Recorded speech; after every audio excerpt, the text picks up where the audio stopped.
the tenacity that's needed to fight on behalf of our residents, on behalf of our business owners, and also on behalf of our stakeholders for a vibrant and for a thriving tomorrow. I believe there's something really special happening in Parkside right now. And to realize the possibility, which in my opinion has a very high probability, we're going to achieve success and we're going to achieve the special. And so that special place can only be achieved with core values that we honor here at PBCIP. And it definitely kind of correlates and it represents what we stand for. And so, let's see, I have too much going on here. Great. Okay.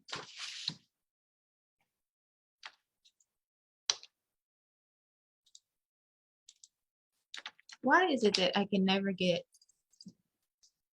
Zoom and PowerPoints to work when I really want it to? So those core values are really represented in the image, and this is what's called a word cloud that's presented before you.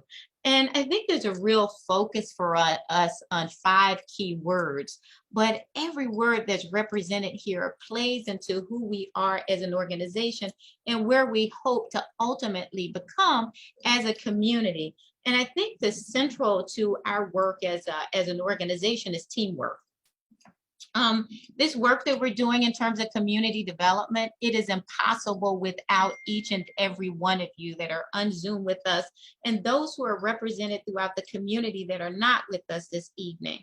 Also, collaboration is a part of teamwork with community partners like Camden Parent Union, partners like the Historical Society. I think I see Jack O'Byrne with us. Connection to our local elected officials. I think the mayor's office, the constituent services office is with us. We can't do this work without the creative and very competent staffers who really work around the clock and are fully committed to the end goal, which is a thriving Parkside community. So to the staff, to our clean team, to the board, who gives me very often the latitude to be innovative and really try new things, which, in some instances work. In some instances, we've tested the waters and we realized that perhaps that's not the route to return, but also coordination with departments like Public Works. I think I saw Keith Walker. Keith and his team have been just wonderful partners in terms of dealing with various issues and challenges in this community. And so teamwork is really critical. Also, I believe tenacity. I have to tell you guys, community development is not for the faint of heart. This work is not easy. And so being able to have the commitment, the determination, the doggedness, to be able to be consistent and stay true to the mission of this organization. Also, transparency, I think, is a huge word. Being intentional, being interactive, having these monthly community meetings where we bring residents, business owners, community partners to the table to say, look, this is what's happening right now with us as a community, with us as an organization.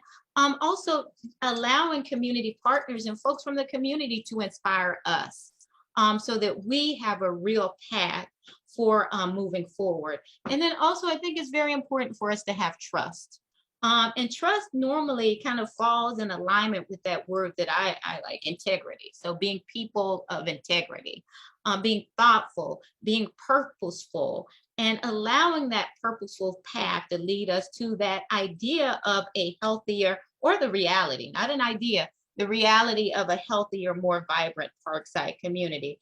So within the context of the idea of transparency, trust, integrity, I believe it's really important for us to share with you this evening the financial plan, the financial allocation, our financial kind of focus in terms of investments in this community, in the Parkside community for 2022. So as you can see here, we kind of created buckets of programs here at PBCIP. We have our neighborhood services program. which really Sheila helps us to kind of create the real momentum in terms of dealing and maintaining a real connection in the community through our community meetings, through our community events, through our investments in community partners. And so in 2022, we anticipate that we'll be spending somewhere, investing close to $330,000, a little over $330,000 to continue with the work under the Neighborhood Services Program. Housing counseling. We've had a housing counseling program probably for 16, 17 years now. I always forget the number of years. But Neosha Lawrence manages that program. So from foreclosure prevention to homeownership education to rental assistance. And so we anticipate this year we're going to invest somewhere around $187,400. And so there will be, Sheila will come in after me to talk about, what that investment entails in terms of how are we spending $330,000 in neighborhood services. Miosha will also come in and talk a little bit about housing counseling and the programs that will be implemented throughout the year. And development, which is the big ticket item here. Our built environment. We anticipate this year to have an investment of close to $20 million.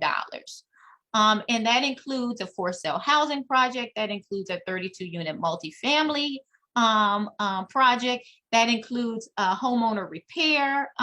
Yes, we will have grants available for homeowners for specific blocks, and we're going to talk about that in the presentation. Also, through some of our what else?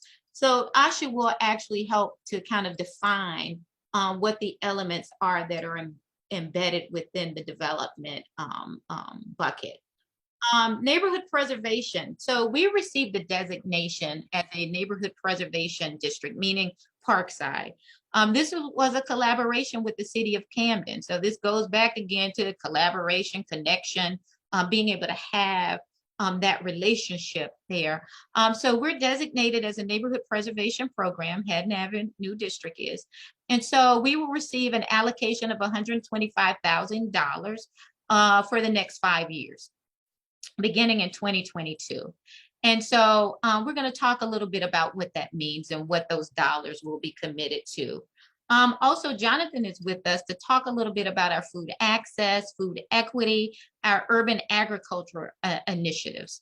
And so we have a budget of about $320,180. And then also youth and education, a commitment to really helping to build up our young people. Because we know that they are our future. And so, in looking at what will be happening in this community over the next year, we're looking at a total investment of about $21 million. But to be specific, $20,879,880. So with that being said, I think we need to go into now how those dollars are being allocated, how specifically those dollars are being spent. And Sheila, I think you're the first one up. Thank you very much, Bridget. So as you can see, Bridget is the CEO of Parkside Business and Community and Service and Partnership. So neighborhood services is one of the hardest things to do because it has to involve each individual, but it is not the impossible thing to do. And what we do with neighborhood services is to bring everyone together. And Bridget is kind of like the icing over all of it. She makes sure that everything that we are bringing together is cohesive with what is needed for PBCIP and for Parkside neighborhood in general. So we're going to start a slide with, next slide, please. Oh. I don't have the slide capability. Okay, I'm trying to read the chat. What in the world? I'm going the wrong way. I don't know what's going on here, guys. Sorry. There we go. There you go. Technology, the greatest thing invented, one of the hardest things to learn, but guess what? They will not be defeated. So engagement and outreach.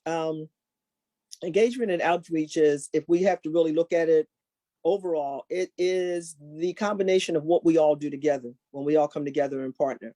But PBCIP has stapled empowerment to be the leading and dynamic part of what we do to make sure that everybody understands what's going on. And in order to be empowered, you have to be engaged. And in order to be engaged, you have to participate in outreach. So with those things being said, as you can see, our monthly meetings are held every Wednesday from 6 to 8 p.m. from January to June. And we send out flyers and we tell you what our topics are. We have gotten topic suggestions from the community, which is how our topics came into being for 2022. And some of them have done the same in the past, but definitely for 2022. We are participating in whatever it was that came through Parkside. Like, we participate with everything. We have either something that we are partners with them, where we're contributors, or we are partners with them where they are just a unit together. We've had food drives. We've had outreach for different, for school, going back to school. We've had movie night. And last year we had one of the most successful national nights out ever. But it was all because of the fact that we all have this relationship together. And as you can see over in the corner, in the right-hand corner, the young lady that's playing hopscotch, we have fun. We do, we have fun. It's all part of what we are. So PBCIP, wants you to become part of that. Your volunteerism and being a part of what it is that we're doing, just getting involved in it, it's one of the best things you can do. And our main purpose of making sure that you're engaged is through membership. So as you can see in our corner, that the membership drive is up and running. It's going to be running through June. Become a PBCIP member, $12 a month. That's all it takes. Go to www.pbcip.org and you can sign up and do everything online. It's the great part about it. If you would like to do it another way, we have that information for you too. Next slide, Bridge. So, all right, let me sit back a little bit because this is the one I got to crack my head on, because this is the one that I've been fighting with for 4 years. So I've been fighting with a plan that came up from, actually the idea came from Sarah Bailey Drummond, our finance director. She said, Sheila, what about a lighting program? I said, oh, we went through a whole lot of different scenarios on how we could light up Parkside. We have been fighting with the lighting up of Parkside from the early 2000s, the late 90s to the 2000s, on getting LED lighting into Parkside. As you can see the difference between the lighting in the picture, the one to the direct left is what I call it the candlelight lighting, and the one to the right is daylight lighting, which is the LEDs. So we have been working with PSE&G, the city of Camden, and the county, as well as the state, to actually get PSE&G to come in and install the LED lightings and the decorative fixtures along the residential corridors of Farnham Park, Haddon Avenue, Kane Avenue, Wildwood, wherever there's decorative lights at this point. And the difference is the decorative lights are the black poles and the cobras are the ones you see in the picture, okay? Our director, Keith Walker, is on board tonight. He can talk more about that as for what it is that we've done and where we're going. But at this point, PSE&G, the County of Camden, the City of Camden, all of us have come together with a plan that this is the year that it's supposed to happen. This is the year that the lights are supposed to change. Now, unless something else happens, and this is all God's plan, we'll have to deal with it as it comes. But we know that it is in the city's plan to do. So partnership is one of the things that makes everything work. Like Sarah says to me, teamwork makes the dream work. And that's kind of like the way we have to balance it out. And when we look at, what we have done in the past, as we were bringing in another mayor, as we were looking at, this is all part of our national night out, all of our collaborators, all of our partners for safer streets, this is what we fight for. We have a relationship where all of the officers of Camden County Police Department, from the prosecutor's office, from the fire department, they're all part of what it is that we're trying to do to give our Parksidians a better quality of life. This is what it's really, truly all about. As you can see, Chief Rodriguez has been working around the clock to make the changes that's going to help make our city safer. all of his captains and his lieutenants and his sergeants and his patrol officers. They're all over the place. They can't be everywhere at one time, but they are where they need to be when they need to be there. We had a robbery that happened on Haddon Avenue not too long ago. And in that robbery, it was reported by one of our own Haddon Avenue Business Association members.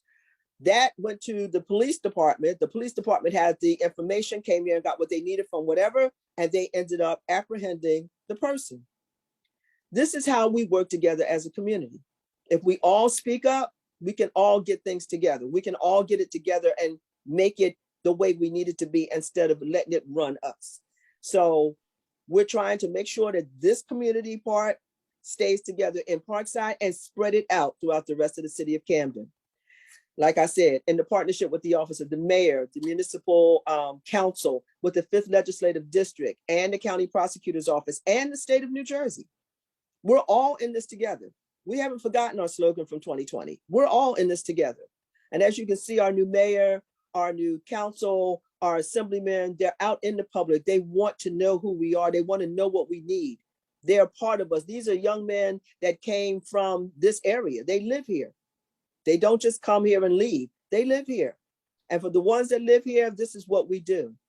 So our 2022 virtual community meetings topics was developed by the actual stakeholders in Parkside. We asked them, what do you want to talk about? And this is what they came up with. So as you can see, we have a list from February to December, speaking on various things, especially our main component for second to this meeting is the February meeting, which is about health, wealth, and economic power in the communities of color. There's a whole lot missing in that part of our life.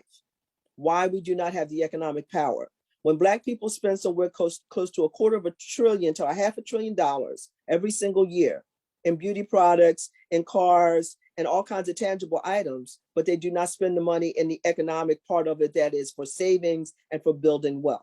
So we want to have conversation about that. And if you have something that you want to contribute, or you know someone that would be a great contributor, please send me an email to sgreen, Greene, @pbcip.org. Our community events in 2022 are always up and popping, and we play it as we can. We do what the weather says that we can do. So from April to December, this is our list of community events that will be on our website, as well as on this meeting, where you can go back onto our website at www.pbcip.org to actually see all of our community events. Our April 28th will be to invest in Parkside. Our May 21st is Spring Market in the Garden. I Walk Parkside, which is going to be great. This is going to be the first time we can really get outside. Music in the Garden. Please put in the chat, send an email, tell us what kind of music you would like to hear in the garden. Our August 2nd National Night Out and Movie Night, if we can do what we did last year, we will be very happy. And we're looking forward to doing that. That's our CCPD honorary event for them for the most part. Pop up on the Ave, successful last year in September. We had a lot of people and a lot of vendors, a lot of small businesses that came out. Everything went really well, and we're looking forward to doing it again. So start signing up early so you can get your spot, so you know exactly where you're going to be on September 17th. The week of Halloween, Dare to Scare. This is for the kids, it's for the young people, the teenagers, the preteens, a safe place for them to go, for them to all be together and do whatever. Mask wearing is going to be mandatory, but this is what they do every year. Last year, they had somewhere close to, I think she said about 300 children showed up. Maybe I got the number off, but I know I remember hearing the 300 number. November is Small Business Saturday. So in Small Business Saturday, what we want to do is actually support our small businesses within our community Parkside, as well as in Camden City. Effective today, PBCIP is asking that all small businesses send an email to me at sgreen@pbcip.org indicating your small business, because we want to now start what we call the Small Business Spotlight, where we will give you a 5-minute segment on each one of our meetings to be able to actually show your business as it is, so that people will come to your store or your shop or whatever it is and do business with you. And then in December, we have our annual meeting. And our annual meeting is for our stakeholders, our members, and we invite as many guests as possible. Since we've been in COVID, it's been a virtual meeting, and it's worked out all right so far. We've had music. We've had a sip and paint last year. We have I forgot what the name of it is. Well, we have to go find things. I forgot what it's called, Bridget. Scavenger hunt. Scavenger hunt. We have to go ahead and do a scavenger hunt. We make it very interesting. And if you have any ideas, please share them. Because we're not the brains of everything. We just do the best that we can. And with you, it makes it work even more. So that's our presentation for community outreach. And now housing counseling will be done by Miosha Lawrence. Happy New Year, everyone. So as Bridget mentioned before, we've had our housing counseling program, and now we have expanded some of the services we offer. One of the new programs that we started in the last 18 months is our rent equity, tenant advocacy and empowerment program. If there is anyone you know who might need some assistance with utility payments or their rent payments, please have them contact our other housing counseling staff, Deja Gibson at Extension 14, and she can assist them and walk them through different programs that they are available to.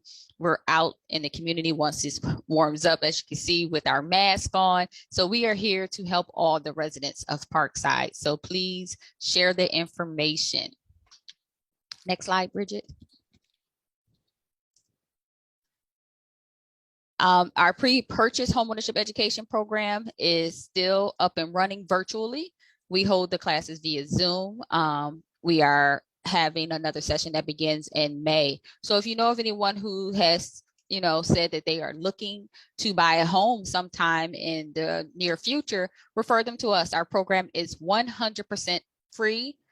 It is available to anyone. There's no income requirements, meaning that you can't make over a certain amount of money. We just want to help everyone learn the knowledge and skills so they can obtain financial assets like homeownership. And beginning on February 8th, New Jersey will be opening their foreclosure assistance program. And Deja, once again, will be able to help you with that. She can be reached at dgibson@pbcip.org or at Extension 14 here in the office. I've also placed her email in the chat box. The mortgage assistance program is $35,000 to assist someone who saw a reduction in income or fell behind in their mortgage due to the pandemic. So please, please, please refer this information to anyone you know who's in need and have them contact our office. She will be able to help you process those applications, and you can get right in at the beginning, because February 8th is basically in less than 2 weeks. All right, thank you, Miosha. Now we're going to move into our development, and it's what we reference now as our built environment projects. The next speaker has been with us less than a year. Asha Anderson, who came to us with, some expertise in real estate, was really new to this nonprofit, community development approach to development. But she came in and she's really been helping us to kind of move the needle forward. So now I'm going to turn it over to you, Asha. Hi, everyone. So we have some really, really exciting residential and commercial developments coming to the neighborhood. The one that is actually in the works now is the Parkside 10 homes for sale. Along the 1200 block of Empire Avenue, there's going to be 4 new units. And then across the street from our offices on the 1400 block of Kenwood Avenue, there's going to be 3 units. And then around the corner at 1444 Princess Avenue, there'll be 2 units. And then there'll be 1 renovation of an existing distressed home on Haddon Avenue. And what's so important to the with this project is that it's going to give our families a chance, a fair chance at home ownership. These homes are, quality and affordable homes in a time where housing inventory is very, very scarce. And so we are very, very excited that this project is right in the middle of moving from the pre-development phase and moving on to actual construction. So please stand by for additional movement, early spring. We are having our fingers crossed that we'll start to see some, construction start early spring. Then we also have Parkside Place 1 and 2, which is a 32 unit mixed use new development. You may have, if you've attended previous meetings, the big update here is that the project was previously kind of grouped into one project with residential units and commercial units to be developed, and now just due to making it easier and quicker to make the deal come to fruition, it's going to be broken up into two phases where we will focus on the residential side first and then focus on the commercial side. And then so kind of just so that you guys all understand, the 10-unit project that we discussed at the start, that is funded by the Affordable Housing Trust Fund, which is a state program that hasn't had funding for many, many years.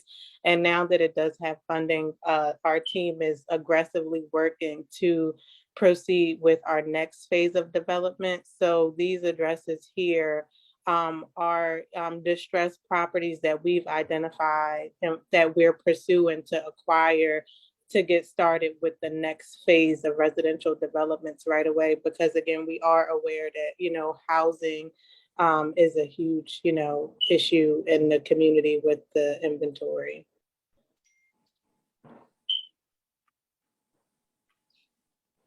Another project that we are expecting to get started in 2022 is 1327 Hatton Avenue. So when you're driving down Hatton Avenue, kind of across from like Corinne's and our Arts Pavilion, it's currently the smaller picture shows what it currently looks like. It's a distressed and vacant retail space just for kids.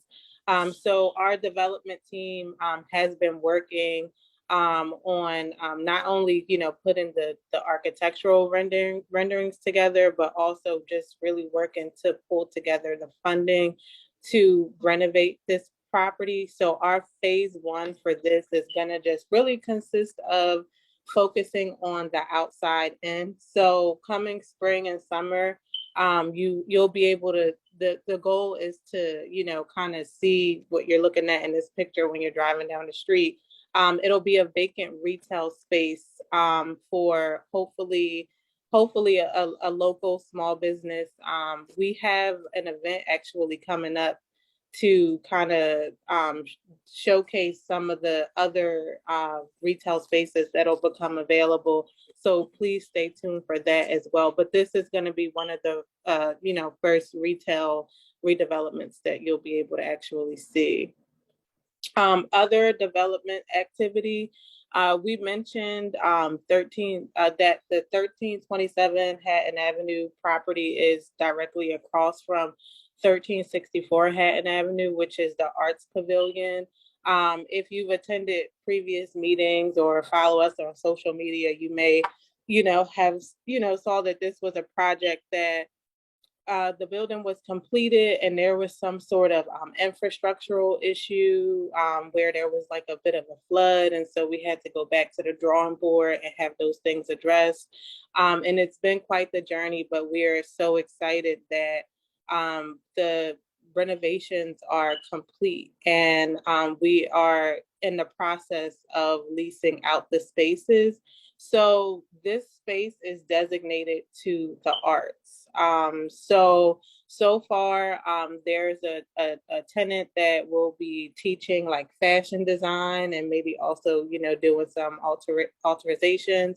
But there is space available. There are 3 other units available. So if you or anyone that has a business that's related to the arts and they may be interested in this space, it's a really, really nice space. And I don't believe that it'll be available for long once we're open. So if interested, please send me an email. I'll drop it in the chat. It's aanderson@pbcip.org.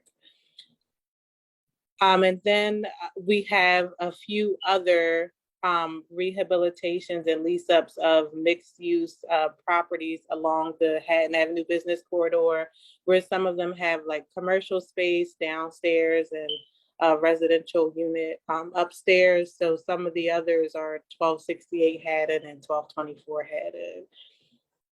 And then yeah, so much of it is just please pay. I'll also drop the dates for our Hatton Avenue Opportunity Meeting. So if you know of existing business owners that may have interest in moving into our community, or if you know existing business owners that may have been operating from home, but they have a good solid business that's stable for the last 2 years and they really need a brick and mortar location. If you know of any investors that may want to invest, or donors that may want to contribute to our development initiatives, the team works tirelessly to bring down the funding, but we always need more. There's so much to do here. Yeah, and I would also like to announce, just stay tuned if you know of any homeowners who live on the 1400, from 1400 to 1450 Princess, 1450 to 1500 Kenwood, and or the 1200 block of Empire Avenue. There will be exterior improvement grants available. Information pertinent to that will become available through our e-blast and social media, sometimes probably around late March. But again, we do have funding available where we can provide a matching grant to residents or homeowners who live along those blocks, with the idea being we're developing new homes. We also want to invest in the homeowners who've lived on those blocks for 5 years, 10 years. So continue to invest in those who live here in the community as well. Neighborhood preservation. Thank you, Asha. I'm going to take over here. I mentioned earlier that we were awarded a designation as a neighborhood preservation district. Again, this was done collaboratively with the city of Camden. And so what does that mean? We're in the process now of just defining our 5-year implementation plan, and that will become public on our website, as well as we'll provide a link to the plan once it's completed through our e-blast and other communications. And this plan will be completed along with a neighborhood preservation committee that includes several Hatton Avenue business owners, residents, and people who really have a stake in the tangible improvements in this community. But what we know should be included as a part of that plan is being able to provide facade improvements to 5 businesses. And we know, and that's for year 1. And this will be a matching grant. Also, to be able to continue with our business mentoring and technical assistance and business counseling and training initiative through LIADA. They have been meeting with, sponsoring, providing webinars and training opportunities for the small business community along Hatton Avenue. And we want to continue that.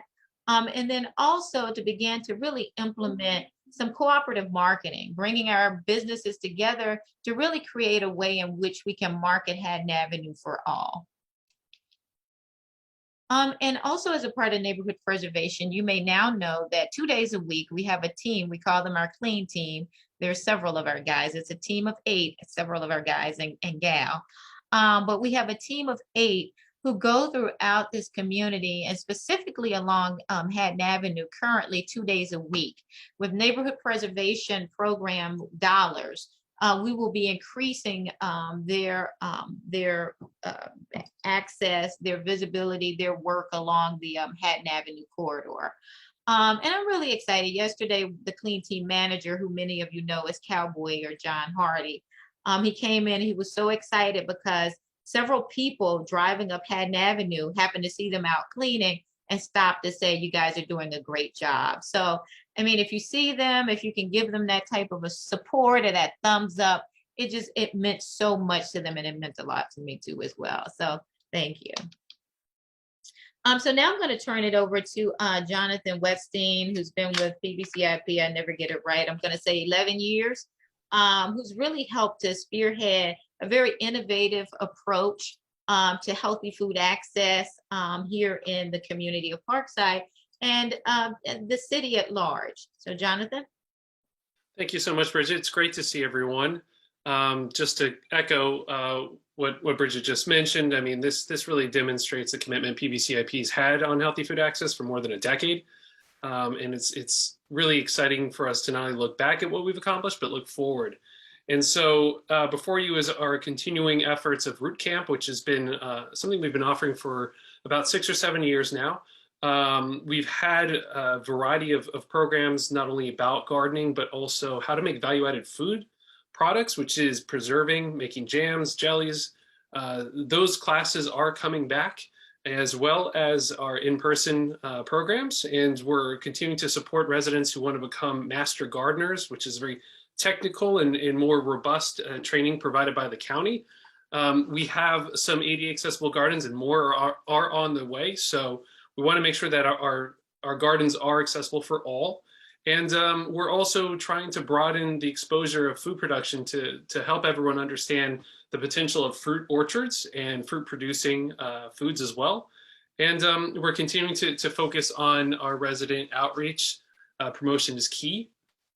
And because of this work we've been doing for so long, we've formed a cross-sectoral collaboration about 2 years ago called Roots to Prevention. And this is a way to really increase our impact across the city and really have a transformative effect on the food economy within the city. And we're doing this with the support of healthcare.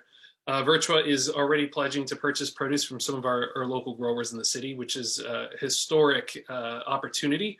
But we also we're making sure that because of our partners throughout the city, that we can provide cooking demonstrations online, a follow-up cookbook. Our last one was a big hit. And to make sure that there's additional nutritional support for our residents, especially during times like COVID. And for the food economy, based on this opportunity given to us from Virtua, we're also exploring secondary sales channels. So we'd love to see our residents growing and selling produce to the corner stores. And so because we have a partnership with the Food Trust, we are exploring a way of making this into a reality in the next 1 to 2 years. And we'll be having some follow-up conversations because of it. And because of our relationships with Rowan University and Virtua, a more robust crop plan is being created right now that is identifying what can be grown here in the city that is in need. And we're going to be continuing to connect our growers to food safety and handling certifications to ensure these opportunities are not missed.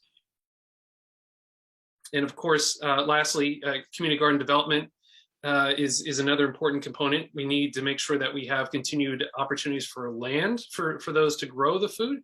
So we want to make sure that we also can ensure that these spaces are well cared for. And we also want to make sure that the resources like soil, seedlings, and technical support can be accessed at our learning garden, which is right on Haddon Avenue. And we want to really have a bigger impact with our park boulevard. We want to not only make it more attractive, but also promote health, wellness, trails, and edible landscaping. So really get people thinking about the potential of a healthier food economy, including passive landscaping, and thinking really, this is not just tomatoes. This is a whole new side hustle that individuals can explore with the tools and resources that PBCIP is investing here in Parkside. So I will put my email and contact here in the chat. Should you have any questions, want to get involved, and check out rootstoprevention.com for all things related to Roots to Market. Thank you. Last and certainly not least, this is sort of an area or a bucket or, sort of program area where we've been challenged the most. We have tried in the past to bring in programs that we believed, and the decision wasn't based upon what we thought the young people would be interested in, but hearing from them, brought in programs that we thought could potentially connect and create greater programming for our youth in the community. And, for some reason it has not worked, or it did not work. But what has worked is we collaborated with Hope Works about 4 years ago. It actually took a while for this program to really, take shape and really be able to provide the types of outcomes I think that are significant. But we're going to continue with the relationship this year with Hope Works. Since our, introduction and bringing them to the community, probably over the past 2.5 years, they've been able to recruit 21 Parkside young adults ages 18 to 24 to their program. They have a starting wage of about $42,000, where they've now been placed in permanent employment with some of the employers that are listed here on my screen. And so, I think it's really important for us to continue this work of, connecting our young people to opportunities for a thriving, future. In addition to the connection or the collaboration with Hope Works, you all know that KIP has purchased the Hatch School building. And they will be locating there and opening a middle school, or actually it will be a 3rd through 8th grade in the fall of 2022. And so I've been spending, quite a bit of time with some of our board members, Dr. Naima Watson to be exact, as well as one of our community partners, Ronsha Dickerson of Camden Parent Union, really just trying to find shared values, really to find ways in which we can partner and collaborate so that we are assured of the fact that Parkside youth can benefit from quality, inclusive education there at that building. I'm in the process now of drafting some sort of MOU or acknowledgement letter. And once we have greater details about next steps, of course, we'll make that public and share it with the community as well.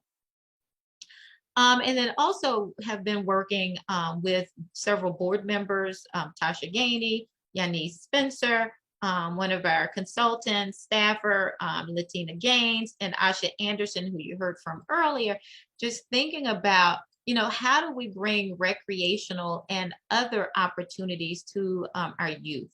And so we're now thinking about, baseball as a potential little league offering in the community. In order for that to happen, we have to have volunteers who will coach the teams. And so you'll see that there's a survey on Facebook and survey hopefully on our website soon that are asking questions of people such as, are you interested in baseball for your young person? Are you interested in flag football? Are you interested in a tennis program? And with tennis being mentioned, Camden County Historical Society and PBCIP have been looking at ways in which we can restore the tennis courts adjacent to the Historical Society. And we also have a soft commitment from the county to actually restore the tennis courts that are in front of the Early Childhood Development Center. So we're having conversations now, just kind of figure out, what type of recreational opportunities should we provide to the community. And before we do that, we want to hear what we believe to be true, which is parents would be very interested in their children, their young boys or young girls being involved in those types of programs. And then also in the past with the Historical Society, we have supported, we've invested in the restoration of the baseball field diamond that's behind the Historical Society. It actually looked like it was in a third world country, the condition there. So with new benches, new backstop, now working on new dugouts, new pitching mound. Jack O'Byrne, who's with us, he went to the county, raised some funding to help with this effort, as well as we invested some of our foundation and grant dollars. And so now the question becomes, can we further support? The coach is now asking whether we would be willing to commit to a pitching machine, or would we be willing to buy new uniforms? And so, we're trying to make decisions about some of those items as well. So that's for our youth, and to serve our youth and to provide programming and an opportunity for them to have a bright future. We can't end this presentation tonight without again saying this is all impossible without you. And it's certainly impossible without those who invest in, who believe in, who trust, and who understands our heart, really, and our need, our desire to really create a thriving community here in Parkside. And so this is just a listing of our funders, of our investors, that range from the Regional Foundation to the Reinvestment Fund to the City of Camden. I mean, you can read them here for yourself. And so we're excited, and we're constantly trying to find opportunities to grow, to multiply those who are willing to commit and invest here in the community. And also just a listing, and this is not a listing of everyone. I mean, I'm sure there's some folks who are left off, and when we left you off tonight, I'm so sorry. It counted to, my head and not to my heart. But some of our, community partners, this Historical Society, who really, when we began that relationship with the Historical Society, we began it again because we had a prior relationship. The idea was to open up that space so that it became a part of the community. Well, with COVID, it's kind of shut it down. But before COVID, we were able to have our meetings there. There were wonderful exhibits that really connected to this community. And even, today there is the wonderful Camden High Rain Garden that was created there. That was a $600,000 investment. And so these are our partners from Camden Community, from Camden County, Police Department, to the county, to the city. I just mentioned Hope Works, Camden Parents Union, and there are many others. So we're thankful for their collaboration, for their trust again, for their belief in this community, and for their partnership. And last but not least, the folks who are in it every day, I call it being in the trenches, making it happen. Our very resourceful board, who gives the space for us to create and innovate. Our chairperson, Oscar Spencer, Vice Chair Tasha Humphrey. I'm sure many of you know who our board members are. If not, they're here for you to, kind of really get a sense of who's on the board. I think I saw Mr. Ed Venable with us tonight. And then our staff. I mean, it can't be done without these folks. Sarah Bailey Drummond, that budget that I shared with you that showed our investment for 2022, that's something that she prepared. She's our person who maintains our financial integrity and ensures that on an annual basis, we have clean audits. Again, I will say we have always had clean audits, and that will continue going forward. And so just thrilled, excited about what 2022 has to offer. Would love to hear from you. If you have any questions, now is the time. And or you can always email me. I'll put my email address in the chat as well, but it is bpfeifer, Pfeifer @pbcip.org. I'm more than willing to have a conversation, meet with you via Zoom, respond to you in any way that's appropriate for you. But if there are any questions, please unmute yourself. I see that there are several comments in the chat. I don't know what they consist of. Neosha, I think you're managing the chat. So is there anything that we should respond to now? Not yet. I think everyone was just listening. Okay. So are there any questions for us at this moment? You can put it in the chat, or you can unmute.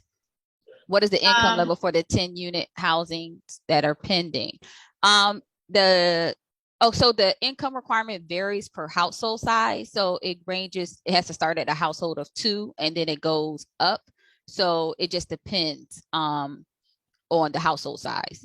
And if anyone wants to know exactly if they qualify, they can reach out to me directly and I can go over the income requirements with them, because it's different from 2, 3, and 4 household sizes. And what we can do also is we have this wonderful tool that, we use on a weekly basis, our e-blast. And so we can, put that information very clearly in the e-blast, so we can, make sure that the community is fully aware of, what the qualifications are in terms of income and eligibility requirements.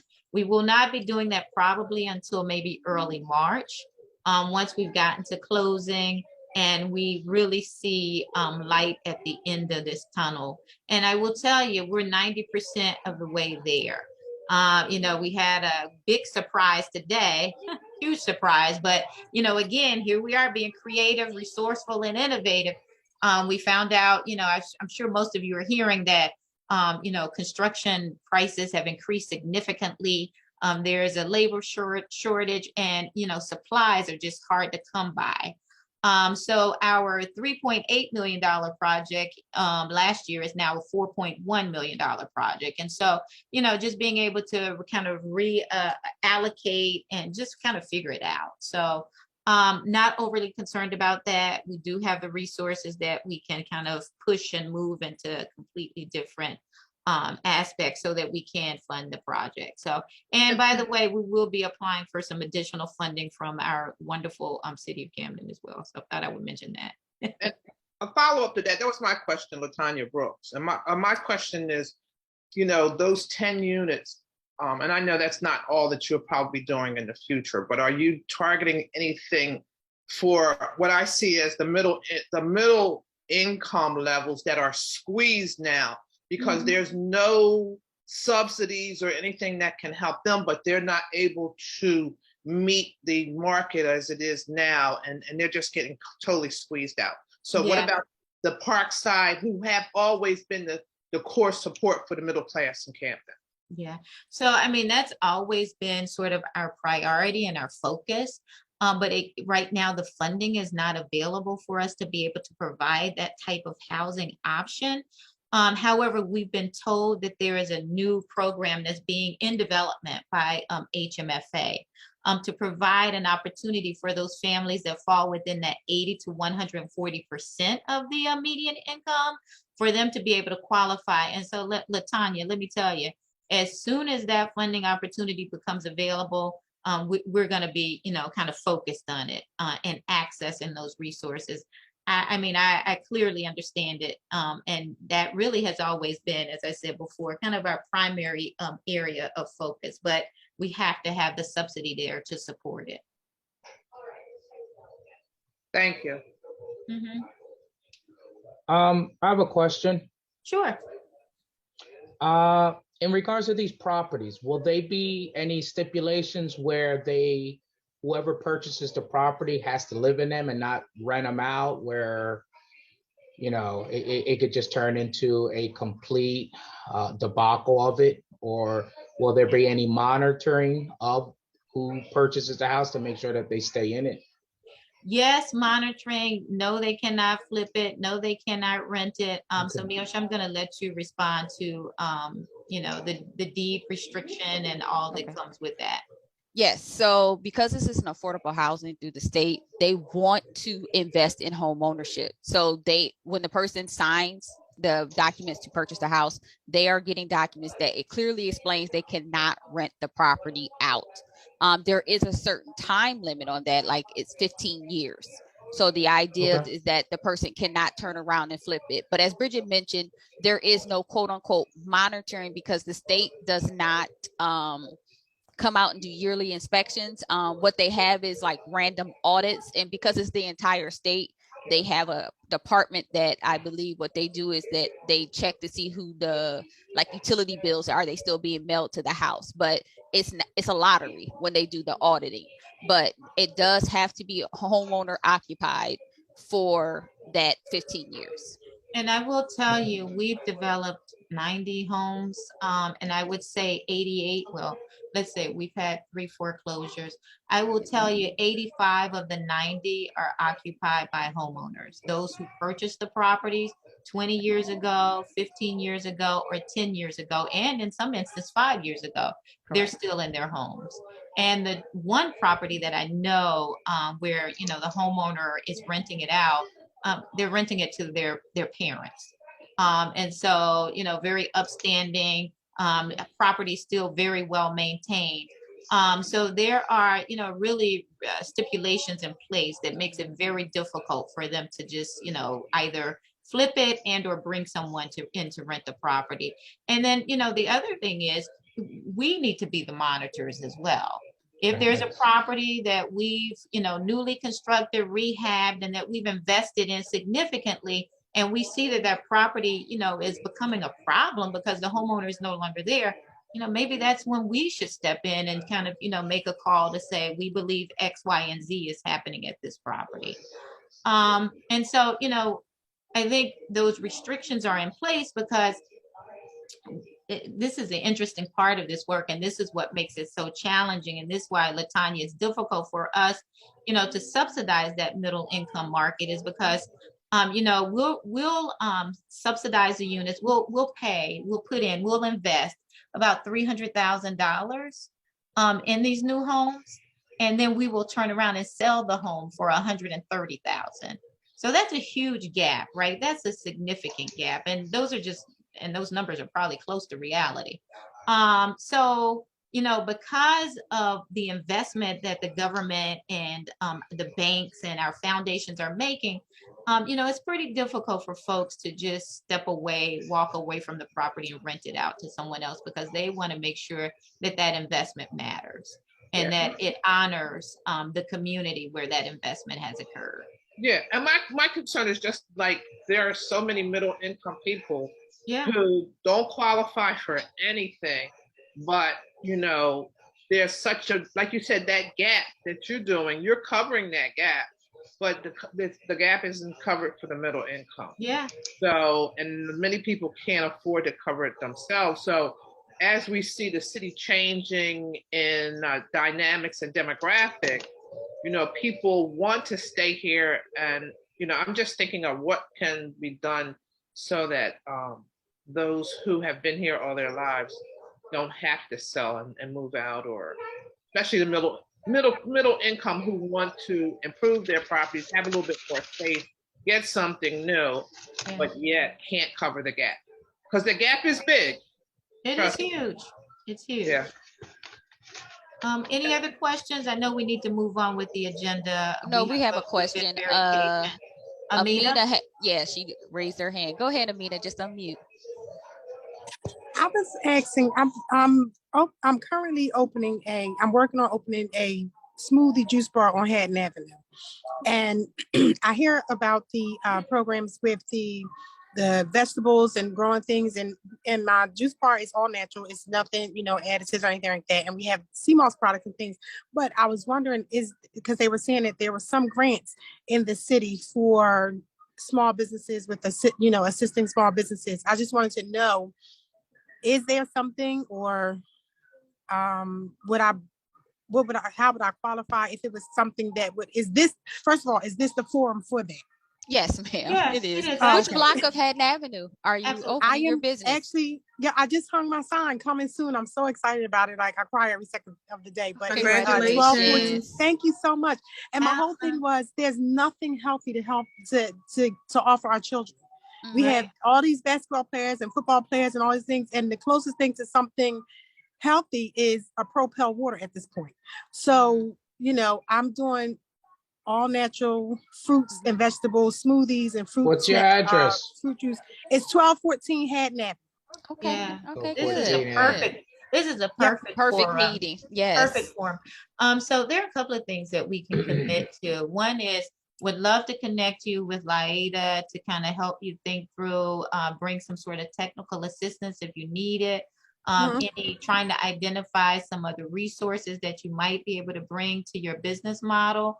Also, we should have probably by April a facade improvement grant that's available, should be available for the small business community. There's only 5 that we will be allocating for 2022. And I think we already have 2 people in the queue. I do believe that's right, Sarah.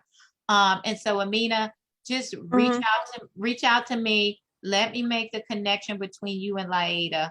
And let's help you to kind of elevate and bring some real presence to your location. Excited about it. Yeah, excited. Yes, I'm so. Yeah, I'm really excited. Yeah, great. So So I will send you an email tomorrow, indeed. Yes. Yeah, and let me put my information in the chat very quickly. Okay. Thank you. Okay, so we're now at 7:15, and I think we're going to wrap up this portion. It's very exciting how we are all inclusive in what it is that we're doing, and we want to move and make sure that our guests have an opportunity to give us what it is that they have brought to the table, so that we'll be more empowered on the other information that would probably help Amina, by way of some of the information that the city of Camden now has, and she can be in touch with the Constituent Services Office as well as PBCIP, which will give her like a balance on both sides. So let's take a minute to breathe, everybody, because we've been sitting here for like an hour and we said a lot. So just taking a minute to inhale, exhale, get us some whole new energy inside of you and everything, and let's move on to our next guest. I'm going to introduce our guest for tonight. Our speakers are from the city, the county, and the state, and it will give insight to the future of our city and to our Parkside. We have from the city of Camden, Jordan Ray, who's from the Mayor's Office of Constituent Services. We also have, now I have to be really, all right, Jordan Ray, I just met him and I'm really happy with that part of the fact that he's with the mayor's office. But the next word I'm about to say, the director of public works, which is Keith L. Walker, I cannot tell you how proud I am of our department. The Department of Public Works is one of the strongest departments in the city. And when Parkside calls for the Department of Public Works, they show up. We are clean because of our clean team. We are clean because of the Department of Public Works. All the heavy stuff they move, every cleaning that we do, they are right there to be right by our sides, to take up everything, put it in the dumpsters and everything. And this all comes under the direction of Director Walker. So, and then moving on to my next favorite is the Camden Fire Department, which will be our own Chief Harper. The fire department is the phenomenal side of all of Camden City. It runs in, it protects, it defends, it does what it does. And because of it, we are safer and we will be safer. I want to bring him on. From the state of New Jersey, I have from the Assembly Office of the 5th Legislative District of the Assemblyman of I was about to say Will Smith, William Spearman, Isaiah Rivera, who is his office manager, who will be bringing to you greetings from the Assemblyman, as well as some updates that's going on in the city. And last but not least, our new pride in Camden, that has been here with us for a while now, our Camden County Police Department. I don't know what you have to say, but I can't say enough about what they do that helps to keep our city safe. These men and women go above and beyond the call of duty, and they do more than what we had anticipated. So let me open up the floor with with the city of Camden, the mayor's office. And I want to start off with our director of public works, Mr. Keith Walker, who's going to give us some updates on what's going on and do a short Q&A, maybe about 2 minutes Q&A afterwards, because we're going into the 7:30 hour. And I want to make sure everybody has some time. Go ahead, Keith. All right, good evening, everyone. And thank you for those kind words, Sheila. As Ms. Green said, Keith Walker, Director of Public Works in Camden. I've been a resident of the city of Camden for 52 years. That's all my life. I love my city, and anything that I could do to better my city, I do it within my powers. What we're doing out in Parkside area is Ms. Green and PBCIP brought to my attention about the street lights. I'm going out for the scope of work because Parkside is going to be the pilot program for the LED lighting. So I have a scope of work that came in from Hope Works. Matter of fact, I have to sign it and send out a requisition for payment, so that way we can start that study. We replaced the lights on Kane Avenue leading from the pub all the way up to Park Boulevard. We regenerated those lights. We have a couple of other areas within the city that we are doing also. And within the Parkside area, I think last year we had 3 cleanups out there. Well, 3 cleanups from PBCIP and 1 from the city. So that was 4 cleanups in 1 year within the Parkside area. Yes, it was. And what we do in Parkside, we do for everybody else in the city too. Mm-hmm. So, but they have to have a strong community group like you guys have, Mhm. and the buy-in of the residents. Because once you call us, we will show up and perform the services that we do anywhere else. Mhm. And for the most part, we're working on resurfacing programs within the city of Camden. We're going through that list right now, and we want to touch every part of the city. It's not just one part of the city that we're worrying about. We're worried about any degraded streets within the city of Camden, within the neighborhoods. That's what we're trying to concentrate on now, with Mayor Vic Kostoffen at the helm, is concentrate on our neighborhoods. Working on our corridors. As you see, we have our guys out on the corridors every day, along with y'all clean team, which I didn't know that y'all had, but now that I know y'all had it, I will be reaching out just in case y'all need any assistance for the heavy lifting per se. I'm there. I try to clean all of Haddon Avenue, cleaned it from Pine Street all the way up to Vesper Boulevard. Have my street sweeper out there 5 days a week, as long as weather permitting. As you see out on Vesper and Park Boulevard, we have a filtration system that's going up at our water treatment plant. Now, I know everybody had a question on what that's all about. The state came out with the regulations of PPFAS. I don't know the technical term for it, but what it is just mechanisms that's in the well water. And it's not that it's hazardous to one health or anything to that nature. It's just that anywhere else you go, they're doing parts per million or parts per billion. In New Jersey, we're doing parts per trillion. That is microscopic, whereas you need a microscope to look at it. But what we're doing is, and we're ahead of the game because we put that in place. I believe the deadline is coming up. I believe it's in the summertime, whereas though to start on getting the filtration systems in all municipalities in state of New Jersey that have well water, because we use well water. We don't use generated water from the river and things to that nature. And we have some of the best water quality within New Jersey, as far as I'm concerned. If people don't understand, there's no way that we could get contaminated water within the city of Camden. Every month we have to do a water study, whereas though we go to 32 different parts of the city, from buildings, facilities, fire hydrants, and we have to get water samples, and we have an independent company that comes in and check our water. If anything is in the water, they will have us send out notices and things to that nature. So our water is safe. The contaminants is not that bad, because what we're trying to do, the water that we put out of the system is good water, but we have other wells that we had to shut down, that's been shut down for about maybe a year or two.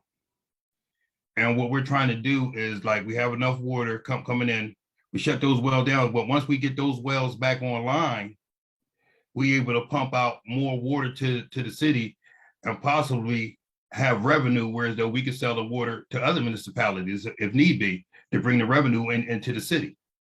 So that's what we're working on, is pretty much upgrading our system to help us better maintain our system, and also have a reserve whereas though we could possibly bring in ratables to the city from other municipalities by selling the water. So we're working on that. We had the clean up resurfacing project. We're upgrading our community centers. I believe the Martin Luther King Center is on that list to be upgraded with the construction, with the renovations inside the building. We're working on that. I know our engineering department is getting the scope of work that's needed for the design within that community center. I believe we're doing 3 community centers, but I know Martin Luther King is one of them.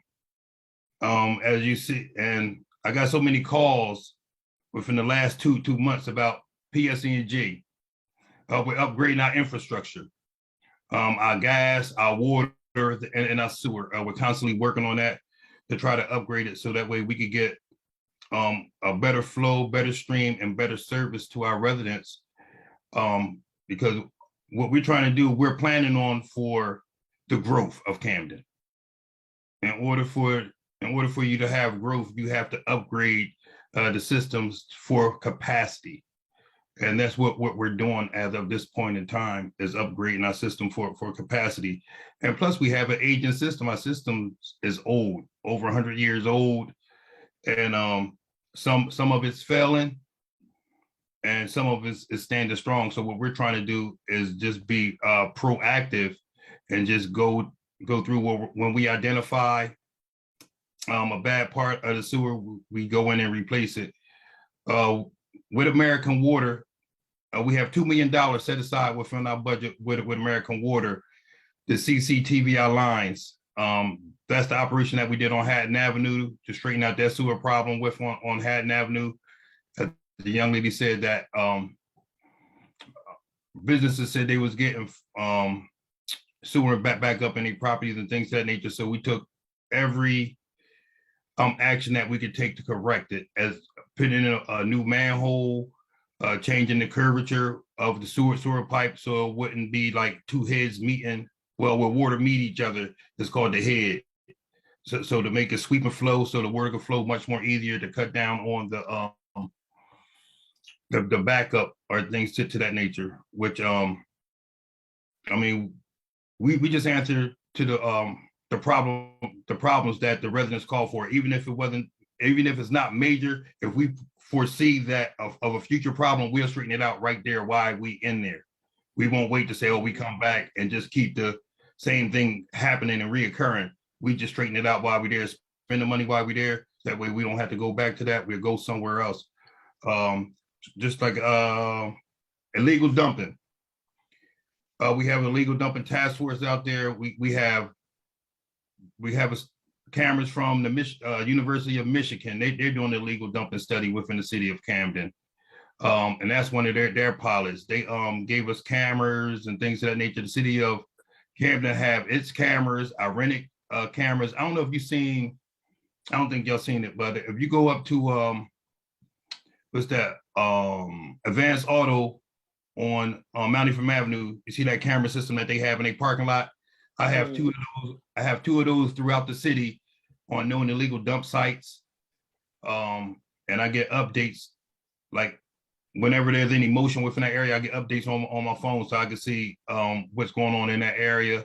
I have Q-Star cameras. I have 5 Q-Star cameras that's out there in 5 other different locations. So I say right now we have 8 to 9 highly illegal dumping areas of surveillance as of this point in time.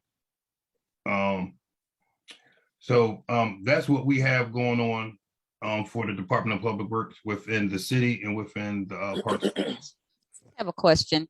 Yes, The ma'am. repaving that was done in Parkside was great. So how can other blocks either submit, like if we see that there's like Greenwood was a major block, which was now that it's repaved is phenomenal, but will that be coming back again this year? Had the blocks already been picked? Are you looking for feedback? Well, what we're doing right now, what we have to do, we have a grading system of sewer, which is from 1 through 5. 1 being the best and 5 being the lowest.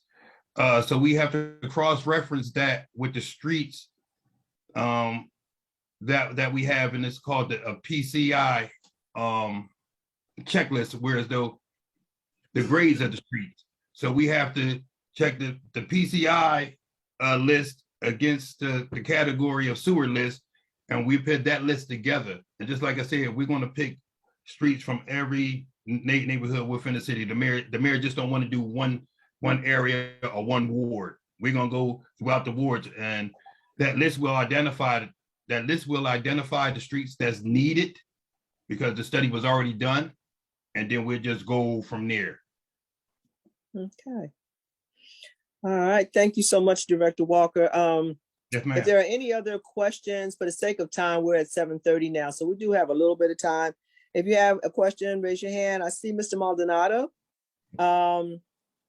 Maldonado, if you want to unmute yourself and ask your question. Yeah, how you doing, Keith? We go back way. I've known Keith for Oh, Rick, what's up, Rick? What's up, Keith? I've known him for 40 some years. Great individual. One of the questions I have for you, Keith, is as far as the illegal dumping, is there a place that, let's say, for an example, I'm doing a small addition to my house and I want to take construction equipment, construction debris. Is there a place that the city has that we can take stuff as opposed, place that we can go as opposed to putting it in somebody's alleyway? Right. I'll say no, we don't as of this point in time, because the last transfer site that we had, 'cause that's what we call it, last transfer site that we had back in the 90s, it got shut down because of some illegal stuff that was going on within the Department of Public Works at that time. So, but the residents can take their construction debris and everything to the Pensacola landfill, and you will only pay a nominal fee. I think it's like, right now, it's about $68 a ton. So $68 worth of 2,000 pounds of trash. And you said that's the Pensacola landfill? Yes. And what I was trying to do, and bring, I was thinking about that, brainstorming on that, Rick. Like maybe like once a month or twice a month, we'll open up our site where as though we unload our trucks at, and see if we can open that up for the residents to bring their trash there. Like once a month. So I got to run that across the mayor. I will do that for sure. That sounds like a great idea. Yes, sir. Great idea. Absolutely. Thank you, Ricardo. Thank you. And do we have time for one more question? Yes. So this is a big one because Sheila was able to get information, and we've been notifying the community that PSC&G is putting in the gas meters, which also mean that they're going into the street. And so they do like block by block. But the issue is they're not, how do we get notifications to the actual block? Because we don't know, they might put it in your bill, but they might say we're coming out in the next 3 months, and then you don't know that they're showing up the next week until you get home and you can't get on your block. So is that a coordination with DPW? Because it would be much more, it would be easier for all the residents if they're getting notification at least a couple of days in advance so they can move their cars, because we all know parking is tight here in Parkside, but being able to move their cars in time or know that I can't get on my block or try to make those different arrangements, because it's, it can be very, so that, and it did happen to some people's cars got towed during December, because I don't know if they got properly notified that they weren't supposed to park on that block that week. Okay, so what they're supposed to actually do within construction project of such and within the street, they're supposed to give out a notification. Like they're supposed to give out notification, put it in your mailbox or put it on your door. Supposed to give you a week and a half lead time. That's what's supposed to happen. They don't come under my department. That will be planning and development. Engineering, okay. Yes. And they're supposed to be the ones like to get with them to let them know, listen, if you're going to the next block, give them notices at least a week ahead, because you know where you're going at. We don't know where you're going. You know where you're going. Absolutely. Just get a template letter and say, we'll be here on this date and on this time. Please have your cars moved. So I will run that by the matter of fact, I'm gonna write that down. I'm gonna run that by the engineer tomorrow. Thank you so much. That would be greatly appreciated. So that being said, thank you very much for the questions, everyone. And thank you very much, Director, again, for that input on all of the different, variations that's going on in DPW and the things that are yet to come. Mayor's Office of Constituent Services, Mr. Jordan Ray, is with us. And if he would just like to add like a few minutes of some updates that's coming or some things that the Constituent Services Department of the Mayor does, so that people will know how to be in touch with his department. Jordan, are you there? Yes, I'm here. Good evening, everyone. Again, my name is Jordan Ray. I'm here on behalf of the Mayor's Office of Constituent Services. Thanks for having me. I just want to say it is a pleasure to be working with Ms. Sheila and Ms. Bridget in PBCIP. I'm deep rooted in Parkside. My grandmother lived there forever until she passed away. So on Princess Avenue. So I just wanted to say that. And so what we do basically in Constituent Services, we are here to support the residents of the city. So any issues or complaints people have in regards to trash not being collected, or the condition of the roads and potholes, anything like that, any issues people have, they can call us and we'll support them and get them to the right department, or send out emails and communicate with the departments that are supposed to be handling the things that they're concerned about.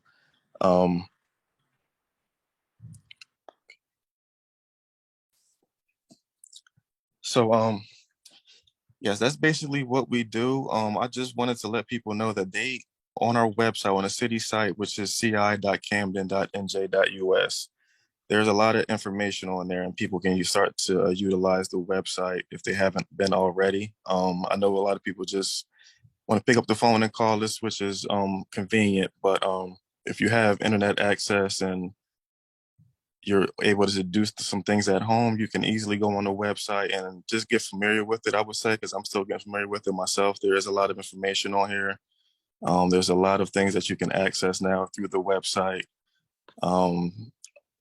Business opportunities, there's a lot of information on the site. So I would just urge people to try to get familiar with the website now. It has been updated, it's constantly being updated. Can you say the website again? It's www.ci, and I'll put it in the chat as well. It's www.ci.camden.nj.us. That's the city site. I'll also put an email address, because people can also email us instead of calling, or along with calling, just so that way there's a paper trail of any issues people have. If you email us, we are able to keep better track of it. And like I said, there's a paper trail, so there's no reason for anybody to say they didn't know about anything. If there's an email sent, then there's definite evidence of something being brought to the table. So I would urge that as well. The email address is the same as the website. It just has mayor in front of it. So it's going to be mayor@ci.camden.nj.us. I'll put that in the chat as well. And our main number to reach out to, in case people don't already have it, is 757-7200. So that's basically all I have. Again, thank you for having me. If there's any questions, I can take a few. But thanks for your time. Everyone have a good night. Be safe. Thank you. Any questions for Jordan? Okay. Just if he could put that information up again. He said he was going to put the contact. For the city of Camden, he's going to put it in the chat, so you can go in there and look under his, and you'll see it. It'll be there for everyone. I'm going to send it in right now. Typing it up now. So as I was saying before, constituent services is one of the hardest jobs that you have that's inside the actual administration of a mayor or anyone that is an elected official. And like I said, DPW's job is, all of these agencies, I cannot balance them and say who's the hardest and who's not. But I do know constituent services is where I came from. And having to deal with the general public on everything about what they're doing, how they're feeling about what they're doing, what they don't like, what they do like. It spans off to not just constituent services, but it ends up with DPW, and it ends up with the engineering department, and it ends up with everybody at some point in time. But constituent services is normally the ones that get it first, unless they have direct numbers to go to the other departments. So we should, always, take that into consideration and know that, that they are there to service the community. You should not suffer in silence for anything. Things that are wrong, you should report them. And things that you need changed, you should ask whether it's doable, and then, work on being part of that empowerment to get it done. I was looking to see if my Chief Harper was on, but I don't see him yet. He may show up in 5 minutes. So I'm going to move right along, and I'm going to go to the Assembly Office of the 5th Legislative District of Assemblyman William Spearman and let me introduce this young man properly. So this young man I met, I love this. I love messing with people. So this young man I met, he is a musician. He is a gifted musician. He is a creative arts alumni. He's a creative arts graduate. Okay. I met him when he was just a teenager. He plays the keyboard so well. He can control a whole orchestra if he had to. I'm serious. But with all of that being said, I met him and we clicked like right away. Not knowing what he was going to do when he went on to school, he ended up working for the 5th Legislative District. So now I have my musician who is now the office manager for the assemblyman who lives in my neighborhood. How well can life be balanced at this point? Ladies and gentlemen, Mr. Isaiah Rivera, office manager for Assemblyman Spearman. Thank you so much for having me tonight. Yep, it's definitely interesting being on this side, going from being a musician to doing this. And I just have two pieces for you today. I don't want to take too much of your time. I know it's pretty busy middle of the week. So the first thing that I wanted to bring to your attention for the fiscal year of 2022, we have approved $8.5 million with the New Jersey Business and Industry Association as well as the Council of County Colleges so they can begin developing a workforce training program to meet labor market demands. So that is the first thing I wanted to bring to your attention. And the second is that with it being the 2022 to 2023 legislative session, we received our committee assignments for this year, and thankfully and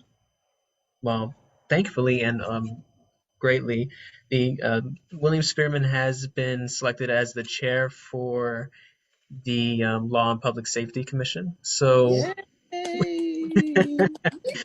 what he wanted me to let everyone know is that he's currently in the process of working with CCPD to bring community policing to the rest of New Jersey.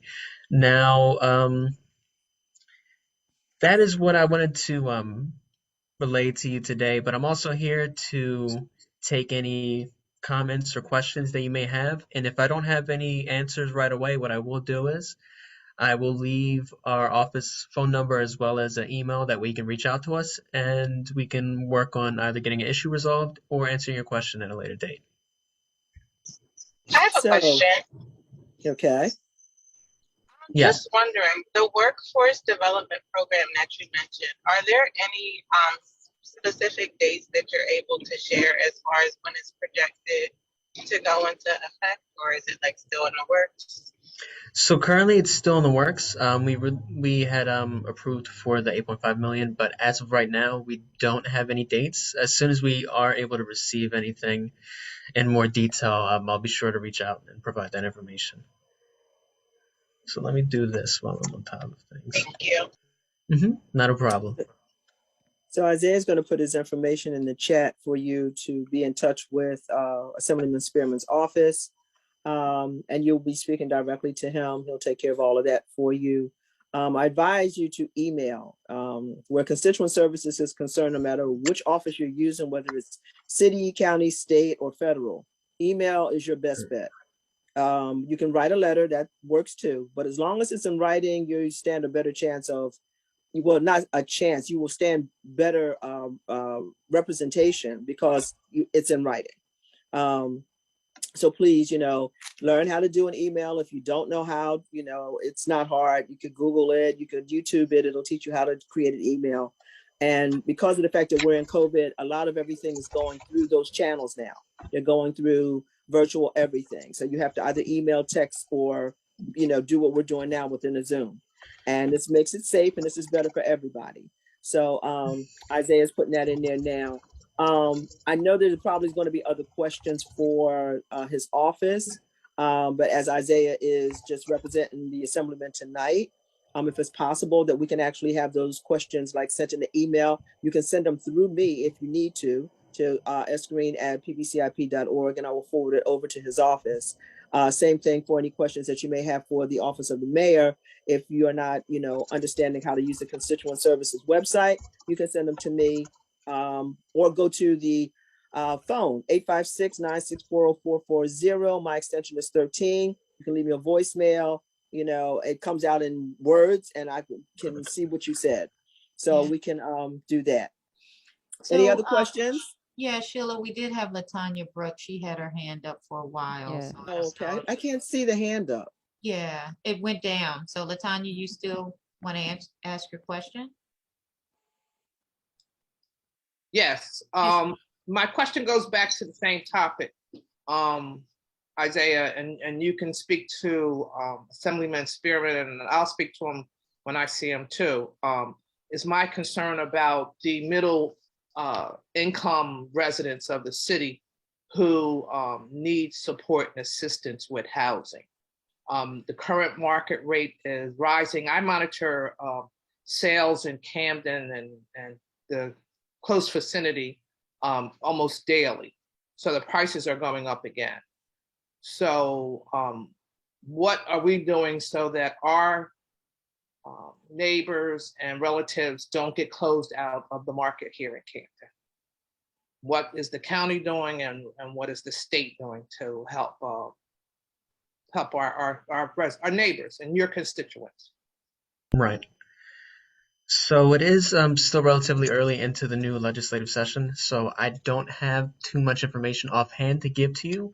But what I can offer is I did put in the office email as well as a phone number in there, and I can also provide my email as well. If you reach out to me, I can work on getting information to you, and we can work on seeing what can be done with that issue.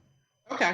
All right. I will get back to you because this is an ongoing issue for me, because I just feel as though that segment of the population in the city is being left behind. And the city's never going to rise and grow if you don't have a solid base of middle-class citizens who are paying the taxes and supporting your tax base to help us continue with the improvements that we have. So Yeah. that's what And so one of the things you may not know, Isaiah, and probably not you as well, Latanya, Bill was a major advocate and a major proponent towards subsidized housing grants for the middle income, for that, again, 80 to 120% at the time. So Isaiah, just share with him, we're looking for HMFA Choice or HMFA UHORP funding to support middle income neighborhoods. And so how do we get that? Okay, I'll be sure to bring this back to him. Yep. Thank you. Okay. So I've just learned something new in my technology, that if I open up a whole grid, which I didn't even know what those little dots on the side were for, I can see everybody at one time, which means I can actually see when hands are raised, because I can't really see them when it's in the line. So I really apologize if I had anybody waiting too long for their question to be heard. If there are any other questions or no other questions for Isaiah, we're going to move on as we're coming to the close of our meeting. So I still don't see my CCPD, I'm sorry, Camden Fire Department there. But we'll just put out a blurb on their behalf for right now. Fire safety is one of the most important issues during the winter months and really throughout the whole entire year. Fire safety is one of those things that everyone can really be a part of within their own homes. It's really easy to just make sure that your house is in a safe situation. Overrunning multi-plugs is a problem. You cannot put too many things on one plug, because what you don't realize is that the system that you're working on, based on what you have in your basement, your electrical box, I'm just going to do plain language, your electrical box that has your components in it for your circuit breakers.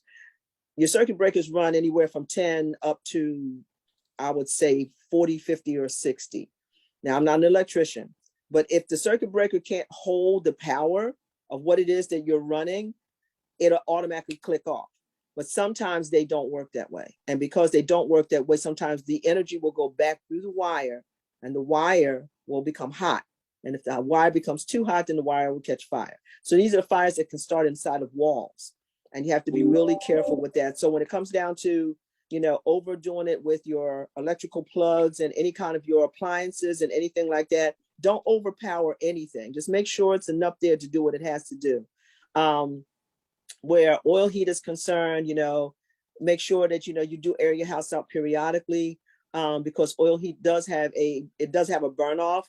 And sometimes, you'll be inhaling a lot of like gas. And if your furnace has not been cleaned in a while, you will be inhaling a lot of fumes from your oil burner. Same thing for your gas burner, and for your radiator heat, believe it or not. Then last but not least, you know, just basic fire safety things when you're using your stove, because we're more at home now. You know, be careful of how you use the oils that you have. Do not put them on high, because, you know, they will catch fire. And once they catch fire, you know, based on what your property is made out of, it could exacerbate the fire.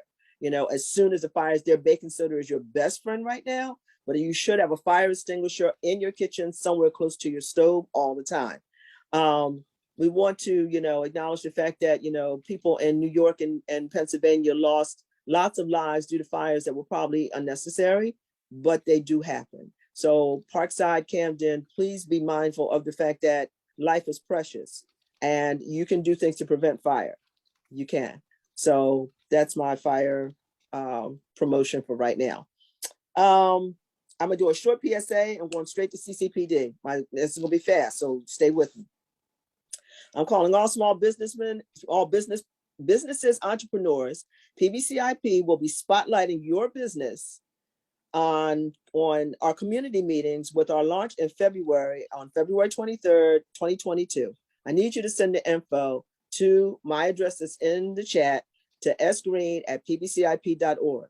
Name, address, type of business, email, phone number, okay? And when your business starts to open or when it's going to open. What I'm looking for is for you to be able to spotlight your business, bring your business to the screen. 5 minutes, you get 5 minutes to actually show me what you got. Show everybody what you got. Because when we get down to November in the small business, with a small business month where we actually support the small businesses, we want to know what small businesses we're actually going to support and how we're going to support it. So this is not just Parkside. It starts with Parkside, but this is throughout the whole Camden, and it could go throughout the whole Camden County.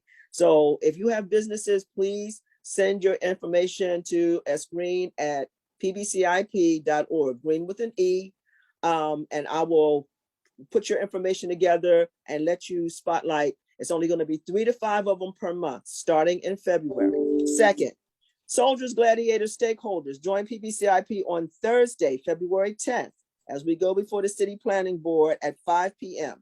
This is very important that we need you, just like you've been there in the past. We need you to be there as you have been there in the past, so that we can, you know, get some of the things done that we need to get done. The other thing is strength is in numbers. That's what I have at the bottom of the information that's on your screen now. Strength is in numbers. And join the family. Become a PBCIP member. You know what this is because you see it every day, but you can't get all of what we get every day if you're not part of the membership. This is not a house-to-house, door-to-door thing. This is an email and phone calls and text messages. This is how we stay in touch with each other now. Becoming a member for $12 for 1 year. It's been that way since PBCIP started. Go to www.pbcip.org, become a member. Let me see. We had spoken earlier about the Castle on the Hill Garden that's at the Camden County Historical Society in the spring. Please come and look at it. Come see it. It's a beautiful thing. It is made from the remnants of Camden High School. It is actually made from the remnants of Camden High School. So that's one of the reasons why you should see it.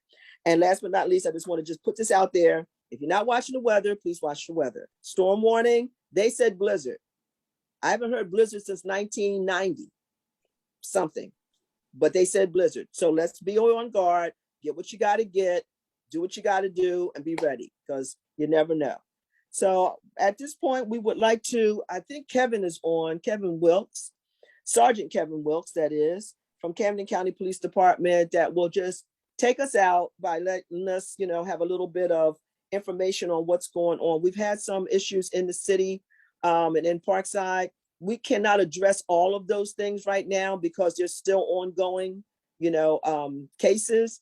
So we're actually just going to talk about what it is that the city is doing, the department of the police department is doing in order to make things a lot more safer. We're going to have a whole safety component in one of our meetings in the upcoming month. So stay tuned. We will post it when we have it, and we'll have CCPD come back with more information at that.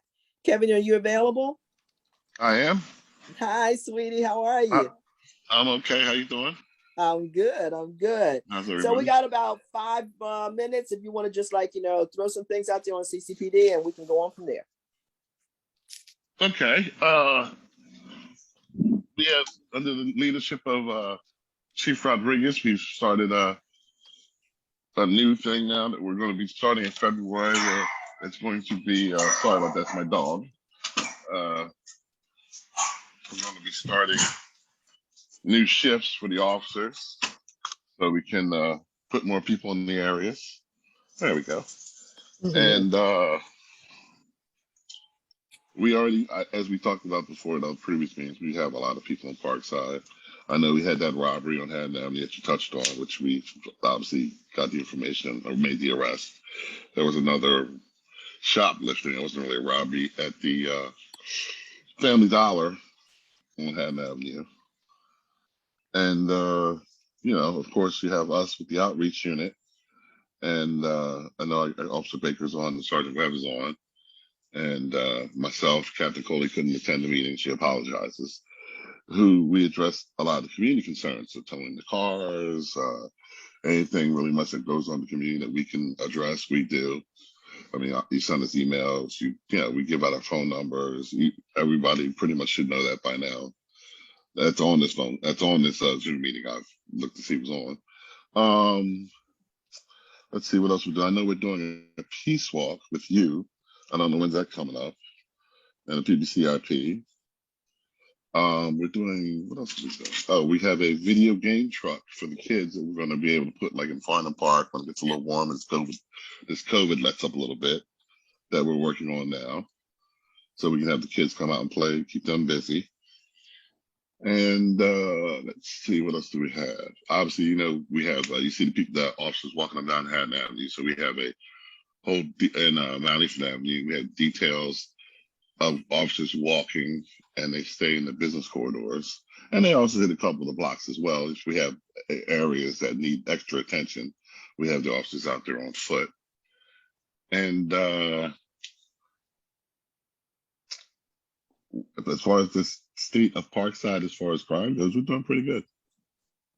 Are we looking to hire more officers? Oh, yes. Yes. We have a class going in the 14th of February.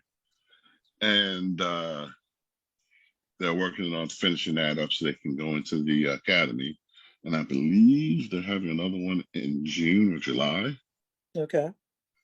And so we should be okay with officers. That's why they're changing. That's part of the reason why we're changing the chief has changed the deployment a little bit. Not deployment as far as taking officers, but I'm talking about the way they respond. Like it's a 28-day programs where they change their shifts. They come in different hours. So instead of coming in like 9 to 5, not that we come at 9 to 5, but instead of doing a 12-hour shift, we'll say 7 to 7. They'll be doing different shifts, because it's like anything else, that the criminals pay attention to what we do as much as we pay attention to what they do. So they know what times we work. In some cases, I remember I was in the mall and the guy looked at me and said, "Hey, aren't you that guy that drives that blue BMW?" So they pay attention. So, okay, that's good. I just want to do a shout out to the officers that are on. Officer Baker, who was in the neighborhood all the time. She keeps us posted on everything that's going on. She brings us up to date on any criminal activity that has happened, shootings and things like that, just to make sure that we're aware. Officer Webb, is that who that is?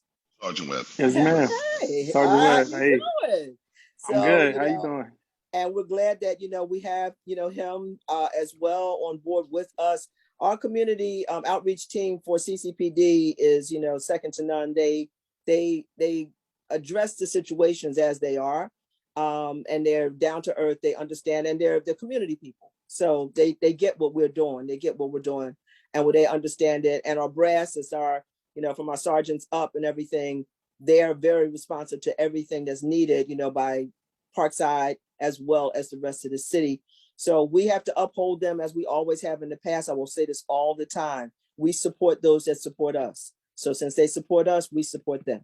And that's what we should do. We should stay strong, making sure that we always, stay cohesive together, as a unit family. I am really pushing unity this year. If I never pushed unity before, I'm pushing unity this year. because unity is the thing that I found last year and the year before that brought us to this year. If it wasn't for unity in 2020, we would have never made it to 2022. That's how I see it. So let's push unity forward so we can do even better. And for the police department, only the men, I need to tell the chief this one thing. I don't know why you only did 1 month of the beard thing, but you need to bring that back. Okay. You need to bring that back. I'm putting it on record. You need to bring it back. I have never seen men look so handsome. Beards all nice and full and nice and shiny, and they were looking gorgeous. And I was in love with everybody that I looked at. I'm sorry. But Chief, and I didn't even get a chance to see him in his. So I definitely want to see that happen like more than once a year. So we're going to if we got to petition it, I'll start a female petition and do it in a heartbeat. I'm just saying. Thank you. Thank you. We appreciate that. So we thank you for that. We thank you for everything. We two more things. February 17th is the foreclosure and intervention webinar that is going to be hosted by Miosha Lawrence. I don't have the actual time for that, but Miosha can put it in the chat. I know she has it. 6 p.m. 6 p.m. Okay. And how will they be able to get to the link? Will it be in the e-blast or and on the website? And yes. On the website. So and go to our media. website, www.pbcip.org. Look for the foreclosure intervention webinar. Spread the news, please, because we don't want to see a whole bunch of somebody's hard-earned money on the sidewalk because they had to be put out of a home when they could have had an intervention that could have saved them from that. So please join Miosha on the 17th. And also join us for our next meeting, February 23rd, where we'll be talking about heart health. February is Heart Health Month. And Virtual Hospital is presenting or be doing a presentation for us from a doctor. It's going to talk to all of us, men and women, about our heart health. Something we take for granted, something we don't know enough about. And we're going to talk about wealth. We're going to talk about economic power in the communities of color.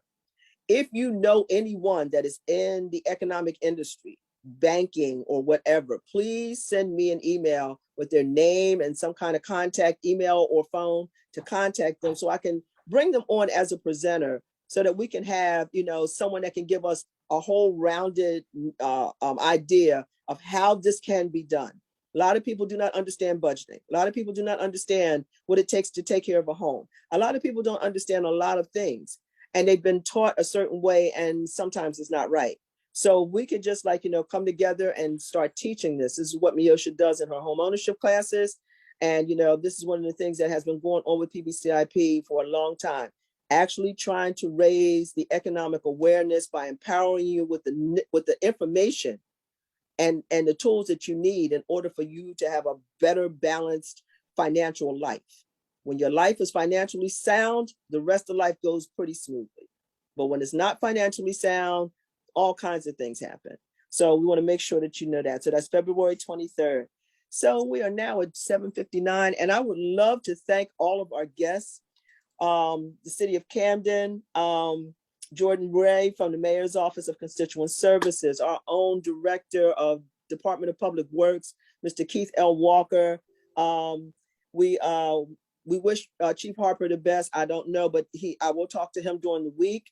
From the state of New Jersey, from the 5th Legislative District, we want to thank Isaiah Rivera on behalf of Assemblyman Bill Spearman. And from CCPD, we want to thank all of our officers that were on, and for Kevin Wilkes to stand in on behalf of our Captain Coley, who is the angel that I never knew that I would ever get. She's always there for everything that we need. She's always behind the scenes. She is the chief's right arm right now. And she does whatever she has to do, as well as raise a family and do whatever all the other things that she does. I don't know how she does it. So I appreciate all of our team, from our CEO all the way down to, our not last person, not the lowest person, but the last person, and to our board, who has always been there to let us be who we need to be. We thank the board for doing what they do, how they do what they do, and to keep everything cohesive. Bringing it together that says, okay, this is what we should do and this is what we shouldn't do.